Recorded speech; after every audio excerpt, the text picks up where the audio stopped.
Okay, I think we're in a good spot here, so I'll go ahead and kick things off. Fabrice, thanks for joining us. The team is back at home here at Shell Energy Stadium on Friday. How's the team navigating preparations for that match? Obviously, very short turnaround, so had to be very wise and smart with how we train. But yeah, it's always good to be home. Excited to get our second home game under our belt, and looking forward to a good game.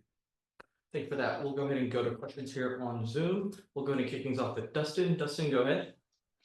Hey Fabrice, how are you? Good. How are you? Good. News just coming down that you guys signed Rebecca. What can you tell us about her? How do you see her fitting into the team this season?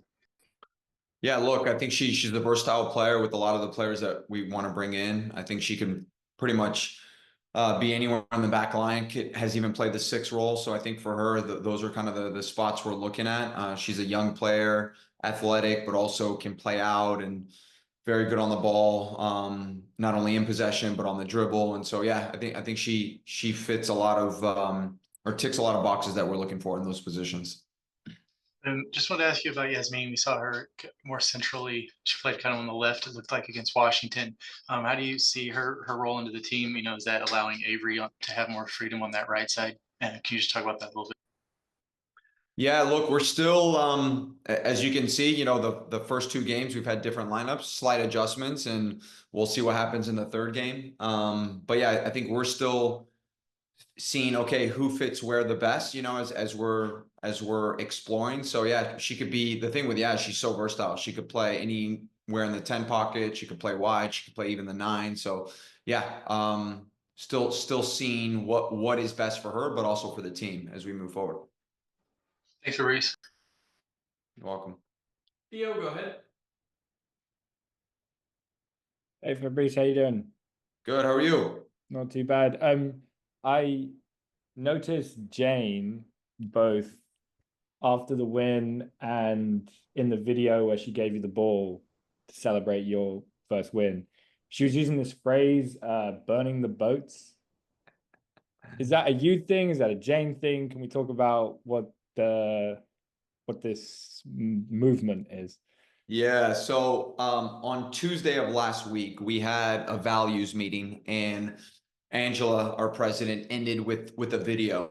And it was 2 people kind of talking through pretty much the gist of it was not half-assing it and doing everything all in. And so there's twofold. There was the reproach I had to the team at halftime in our first game of kind of that same mindset and having more belief. And then on the flip side, there was actually in that description of that video that Angela shared, it actually talked about burning the boats and how back in the day where they were looking to take over an island, I think it was Hernan Cortez, he told pretty much everyone in his fleet to burn their boats as they were going to take it. So there was no return. There was no going back home. It was, you have to move forward. There is no other option. And so that's something I also used in our pregame. So it's been kind of like this, yeah, evolving. It's kind of been organic a little bit, but I kind of used off the meeting and then I used it in the pregame. And so that's kind of so the main message before the game is like, all right, I want to see a team that is actually all in, and look, the past is the past, and it's time to burn the boats and move forward. So yeah. Love that. I love how you said it was organic too, right? It's kind of like people are picking it up and you're seeing that and going with it rather than necessarily feeling like that was the thing you were going to jump on originally. Correct. That's exactly it. And I think that's when culture really gets built. You have to have a framework, but at the end of the day, like, you kind of have to have a feeling for how things go and just kind of respond in that way. Can you tell me a little bit more about your relationship with Angela in regards to that? It's kind of cool to hear about the meetings that she's leading, the things that you can pick up from her. Like, tell me more about, yeah, the structure of what she can lead, what you can take from her, what the players can take from both of you. Yeah, I will say, look, I've been part of many NWSL environments, and the one thing that has stood out is how much we are in alignment, her and I. And, a lot of the decisions are kind of done together. Obviously, there's some other ones that she just kind of keeps me out of it, which she needs to, just because, there's all this other stuff. But there's at the end of the day, there's trust between both of us, and we both want the same thing. I think she compliments me. I think also compliment her. We also started leadership meetings with the leadership group where her and I kind of, start talking through with the leaders about different things. So yeah, it's been a real refreshing relationship, and one that I'm excited to keep growing and building as we are still building kind of who we want to be. So Just one last follow-up. Who is in the Dash leadership group? Jane Campbell, Paige Nielsen, Katie Lynn, that's 3. I'm blanking right now. Hold on a second. Abby Smith and Sophie Schmidt. So those are the 5. Thanks so much for your time today, Coach. Appreciate you. All right. You're very welcome.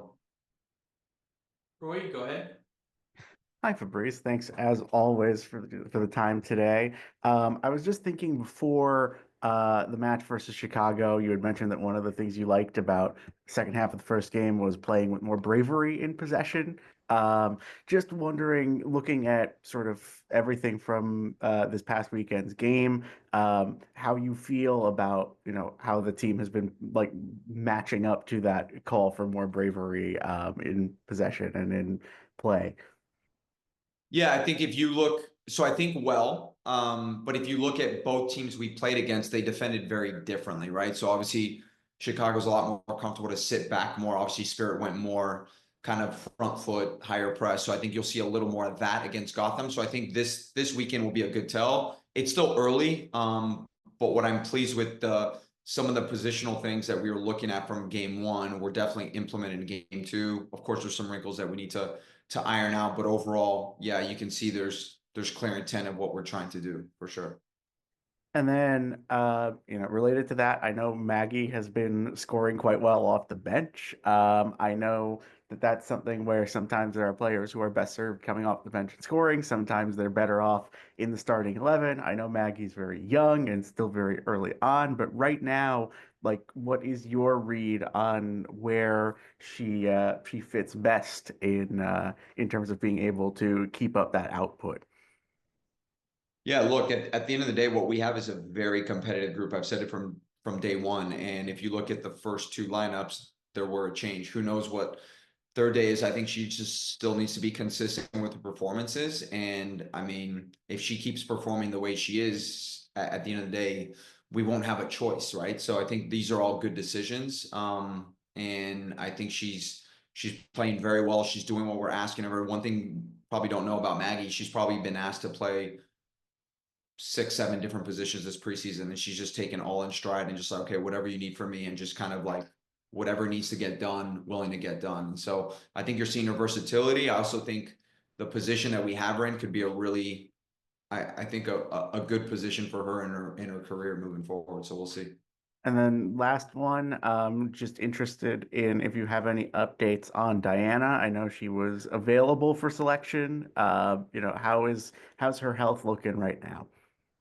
Yeah, good. I mean, she's training well, but like I said, it's competitive game, and we ended up going with the decision. So those are always the questions as coaches, like, okay, well, you obviously want to get players in, but you're also sometimes seeing a game out. So I know she'll be ready whenever her time is called. I think we all just need to be continually patient and just kind of seeing what's best for the environment at one point. But like, yeah, she's doing really well, and we should see her hopefully soon. Awesome. Thank you. Thank you. Anything else here? Or Manny, go ahead. Hey Fabrice, speaking of calling up, yesterday, 3 Dash players were called up for the U.S. Women's National Team. I know you were speaking in the past of you and Angela talk about winning culture and getting recognized about that. How does having 3 Dash players in the Women's National Team show, I think, the improvement of players here in this club? Yeah, look, obviously Jane and Avery. Avery's the first time call up. Jane and Avery have been with the club, right? And so obviously Yaz has come in. We brought her in. So yeah, I think it shows a couple things, right? Like it's they deserve it. They've more than deserved it. And obviously it shows that we're not only developing players in someone like Avery, but we're also bringing in high quality players. And I think there's some other people that could be knocking on the door soon. So yeah, no, I think it's all good, and we're excited. And last question for me. Going up to a Gotham team, a kind of mixed rough start for them in the season. How important for you is to keep the momentum and get a win at home against a team like Gotham? Yeah, of course it's important. I think we need to keep building on our performances. Like I've always said, performances will drive results. So That's the big thing we're looking for. Gotham is still a very good team, very organized, very structured in what they do. And so I think for us, we just have to be ready, and we'll see kind of what happens. But we're definitely ready. We're definitely ready. We're excited. It should be a good matchup, and yeah, looking forward to hopefully bringing 3 points back. All right, good luck on Friday. Thank you, man. All right, I think we'll wrap up with that one. Thanks for jumping on again, everyone. We'll have this and additional items available later today. If you guys have any questions, please let me know. I'll be available as well. Have a good one.